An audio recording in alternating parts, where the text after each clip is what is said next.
And that is why some idiots can actually prepare these processes and take it to court. I said it to them today, and I'm going to say it in public. Some of these people, online pay as a company, TMI, you're going to know DSS. We are going to find new DSS, so if I'm about court processes long.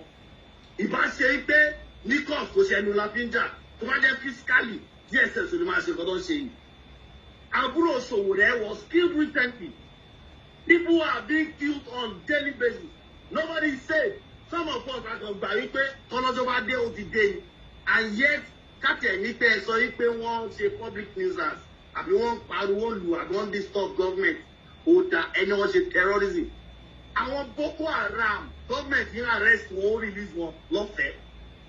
Toba release one, want to empower.